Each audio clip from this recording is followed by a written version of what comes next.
Halo teman-teman, nama saya Reza Zain Ananta, salah satu mahasiswa program studi Pendidikan Sosiologi Angkatan 2018 Universitas Negeri Yogyakarta. Pada percakapan kita kali ini, saya akan membahas tentang tema besar, yaitu terkait dinamika sosial di masa pandemi. Sebelum itu, pertama saya akan sampaikan terlebih dahulu ya teman-teman ya, tentang yang namanya dinamika sosial. Dinamika sosial itu apa sih? Dinamika sosial itu pengertiannya adalah segala ataupun segala bentuk perubahan yang telah mencakup kehidupan sosial masyarakat dengan apapun itu penyebabnya di dalam skala yang luas. Nah, perubahan-perubahan tersebut dalam pembicaraan kali ini akan membahas tentang perubahan yang disebabkan oleh apa? Disebabkan oleh pandemi. Tepatnya pandemi COVID-19 yang sampai podcast ini saya buat, kita masih ada di tengah-tengah masa pandemi COVID-19. Kenapa di masa pandemi? Karena dinamika masyarakat itu mengalami perubahan yang lingkupnya tidak hanya kecil, tetapi hampir seluruh masyarakat dunia mengalami perubahan di dalam tatanan kehidupan sosial mereka, didasarkan oleh pandemi COVID-19 yang mempengaruhi hampir semua aspek sepertinya dalam kehidupan manusia.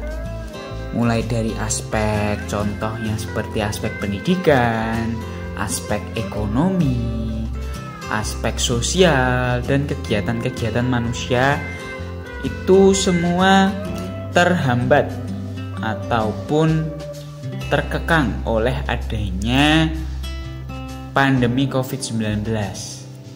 Manusia ataupun masyarakat dipaksa untuk berkegiatan di rumah saja, mengurangi mobilitas, dan melaksanakan protokol kesehatan.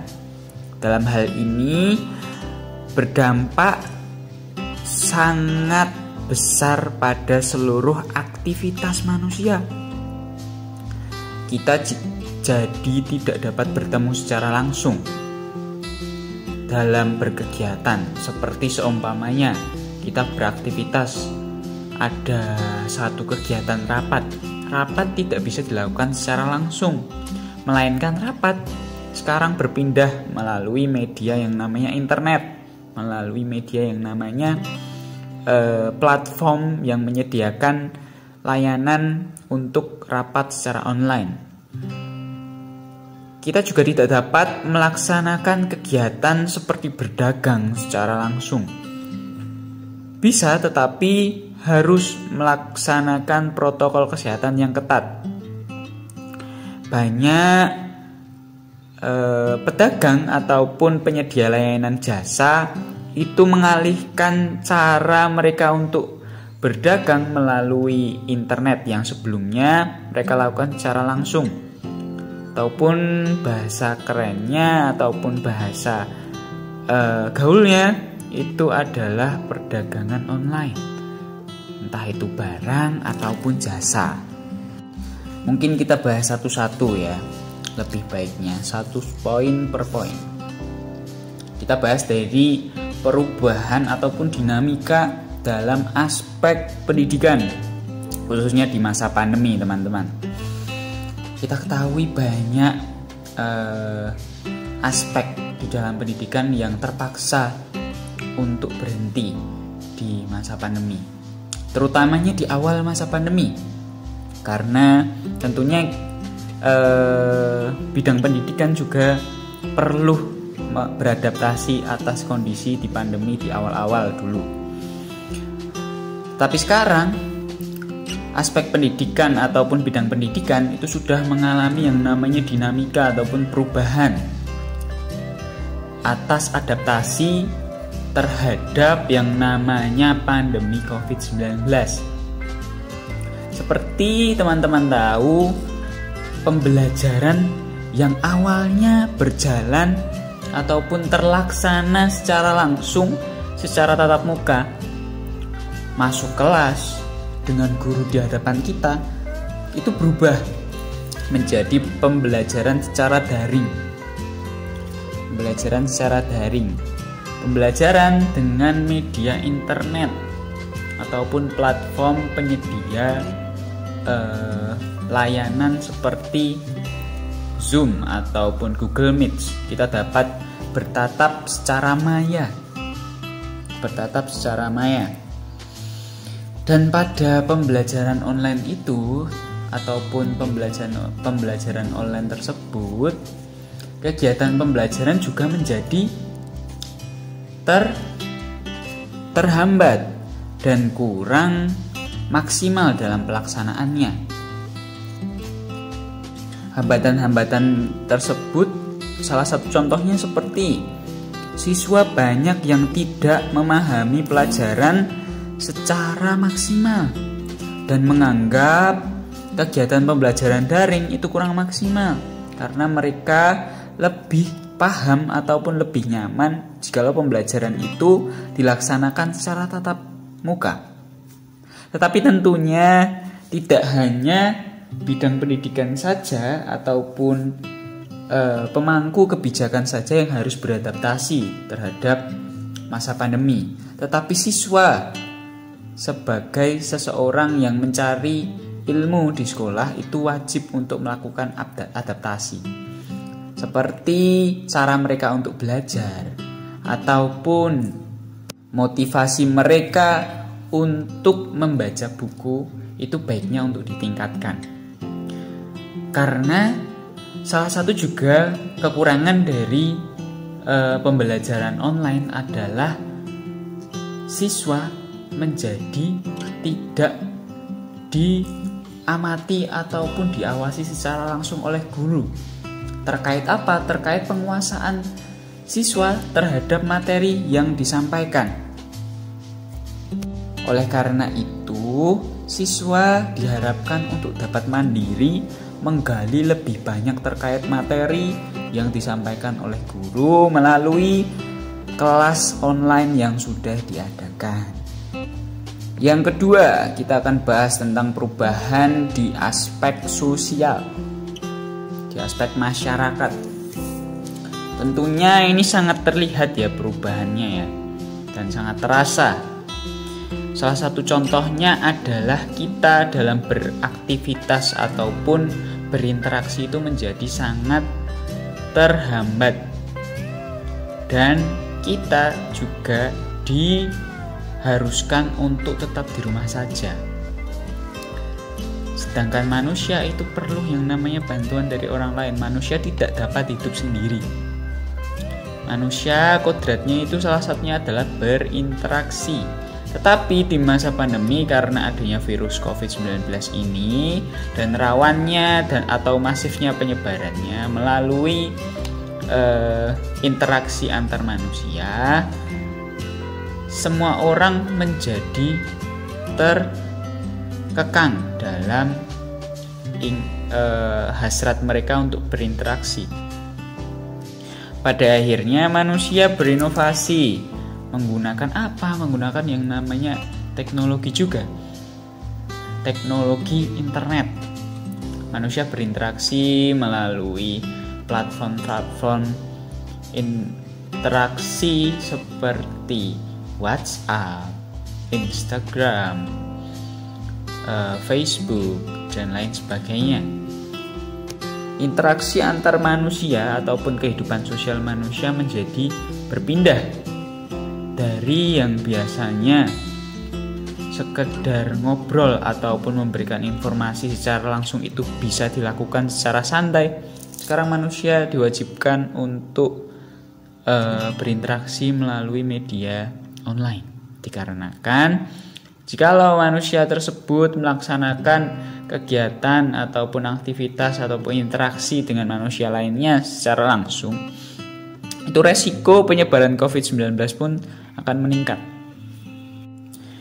Yang ketiga ini yang akan saya bahas juga adalah tentang yang namanya aspek agama, aspek rohani.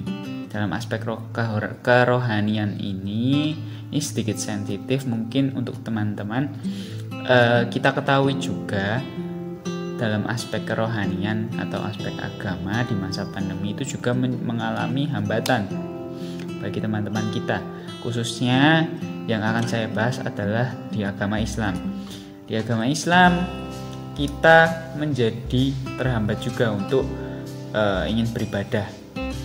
Yang pada khususnya jikalau teman-teman ingin beribadah di masjid itu menjadi terhambat. Kita dalam beribadah harus menaati yang namanya protokol kesehatan, menjaga jarak, memakai masker, harus mencuci tangan dulu pas mau masuk, keluar juga cuci tangan, dan lain sebagainya. Itu juga harus dipatuhi. Itu termasuk dalam salah satu perubahan ataupun dinamika sosial di aspek kerohanian ataupun aspek agama. Dalam aspek perekonomian seperti yang saya sampaikan di awal tadi, ini poin keberapa? Poin keempat kalau tidak salah. Di aspek perekonomian kita juga mengalami yang namanya perubahan. Dinamika atau perubahan yang terjadi di aspek ekonomi yang kita rasakan bersama itu ada banyak, teman-teman. Seperti tadi didasari oleh yang namanya protokol kesehatan, karena kita juga dilarang untuk berkerumun ataupun berinteraksi secara langsung ataupun tidak menaati protokol kesehatan yang lainnya itu dilarang. Maka dari itu banyak sekali perubahan yang terjadi yang dalam hari ini di dalam aspek perekonomian di masyarakat. Di tengah-tengah masyarakat banyak sekali pelaku usaha yang memutar otak dan berinovasi. Salah satu inovasinya seperti saya sampaikan di awal tadi, banyak sekali pedagang ataupun pelaku usaha yang menjajakan dagangan ataupun jasa mereka melalui online, melalui media internet, platform jual beli di internet. Seperti pada contohnya, ada seseorang yang berjualan roti secara langsung ataupun membuka sebuah gerai di sebuah pasar. Dikarenakan adanya pandemi COVID-19 dan dilarangnya yang namanya kerumunan, itu membuat seseorang tersebut memutar otak dan beralih untuk menjajakan dagangannya melalui internet. Contohnya Instagram. Orang ini menjajakan roti ataupun mengirimkan gambar roti dengan harganya, rasanya apa, dan lain sebagainya di platform internet.